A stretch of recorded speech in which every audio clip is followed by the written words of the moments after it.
नहमदु व नुसल्ली अला रसूलिहिल करीम अम्मा बाद वाउज़ु बिल्लाहि मिनश शैतानिर रजीम बिस्मिल्लाहिर रहमानिर रहीम रब्बिश्रह ली सदरी व यस्सिर ली अमरी वहलुल उक़दतम मिन लिसानी यफ़क़हू क़ौली रब्बी ज़िदनी इल्मा अल्लाहुम्मा फ़क़्क़िहना फ़िद्दीन अल्लाहुम्मा इन्नी अस्अलुका इल्मन नाफ़िअन व रिज़्क़न तय्यबन व अमलन मुतक़ब्बला आमीन या रब्बुल आलमीन। आपकी होस्ट साइमा अज़ीज़ आज एक नए टॉपिक के साथ आपके सामने हाजिर है। मेरा आज का टॉपिक है साइल सवाली नहीं होता। हर वो इंसान जो ज़रूरतमंद है, हाजतमंद है और अपनी ज़रूरत पूरी करने के लिए आपके दर पर सदा लगाता है, वो साइल कहलाता है। हम उसी साइल को हकारत से देखते हैं, उसे धुतकारते हैं जिसे हम कुछ देना नहीं चाहते। एक तो उसकी मदद नहीं करते और दूसरा उसकी तज़लील भी करते हैं। असल में ये रवैया हमारे उस गरूर की वजह से होता है जो हमें उससे बज़ाहिर बेहतर ज़ाहिर करता है। अल्लाह अगर चाहे तो हर किसी को अता कर दे, उसके ख़ज़ानों में कोई कमी नहीं, उसमें उस रब्बे करीम के लिए कोई दुश्वारी नहीं। लेकिन फिर भी वो अगर ये शर्फ़ अपने बंदों को अता फरमा रहा है तो इसमें अल्लाह की बहुत बड़ी हिकमत है। कोई इंसान किसी की ज़रूरत को कैसे पूरा कर सकता है जबकि वो एक मक्खी से छीनी हुई शे को भी वापस नहीं ला सकता। अपनी ज़ात की ज़रूरत को पूरा करने के लिए भी वो अल्लाह का ही मोहताज है। ये बहुत बड़ा राज है कि एक साइल सवाली बनकर आपके दर पर सदा लगाता है। वासिफ़ अली वासिफ़ फरमाते हैं कि बज़ाहिर साइल कुछ मांगने के लिए आता है, लेकिन दरअसल वो कुछ देने के लिए आता है।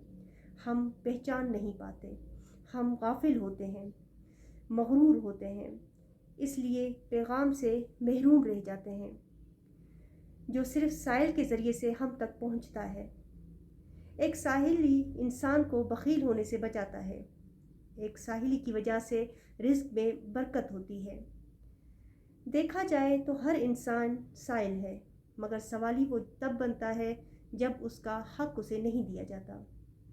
एक साइल ही तो होता है जो इंसान का मुहसिन होता है। उससे कुछ मांग कर बज़ाहिर सवाली नज़र आता है, मगर वो उसकी खैरात, उसके सदक़े को कबूल करके अल्लाह की नज़र में मुहसिन बन जाता है। अगर साइल ना हो तो शायद किसी का भी रिज़्क़ कुशादा ना हो। अगर साइल ना हो तो हर शख्स बखील बन जाए, ख़ुद तक महदूद रह जाए।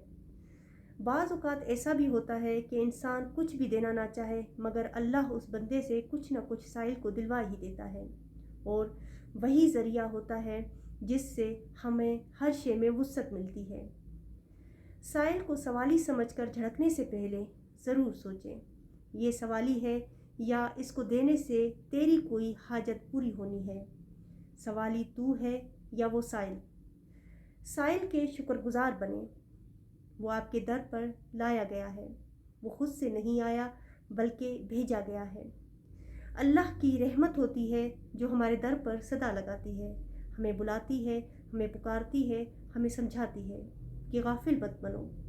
अल्लाह बखील को पसंद नहीं करता।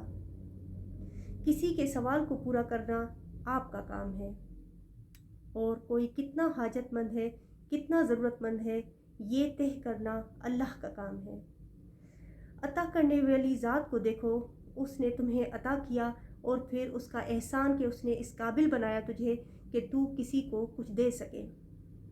साइल सवाली नहीं, मुहसिन है जो तेरे दर पर तेरे ही किसी सवाल को पूरा करने के लिए भेजा गया है। साइल सवाली नहीं, सवाल है तेरे किसी जवाब का। ए बंदा मोमिन, इस भेद को समझ कि एक साइल को क्यों तेरे दर पर भेजा गया है, क्योंकि तेरा रुतबा ऊंचा हो, किसी को दे के तू बुलंद हो जाए। साइल कभी भी धुतकारने के लिए नहीं होता। साइल के सवाल को समझकर अपनी हाजत को उसके सामने रखो, उस रब्बे करीम के सामने जो हर हाजत को पूरी करने वाला है। कोई इंसान ये ताकत नहीं रखता कि किसी की ज़रूरत, किसी की हाजत को पूरा कर सके। अगर कोई तेरे दर पर भेजा गया है तो उस हिकमत को समझो, उस राज को समझो, और अल्लाह की कुर्बत को हासिल करने के लिए साइल के सवाल को समझकर اسے عطا کرو۔ اگر آپ کو میری باتیں سمجھ آ رہی ہیں اور ان کا آپ کے دل پر کچھ اثر ہو رہا ہے تو مجھے ضرور سپورٹ کریں، میرے چینل کو سبسکرائب کریں، لائک کریں، شیئر کریں۔ وآخر دعوانا والحمد للہ رب العالمین۔ السلام علیکم ورحمۃ اللہ وبرکاتہ۔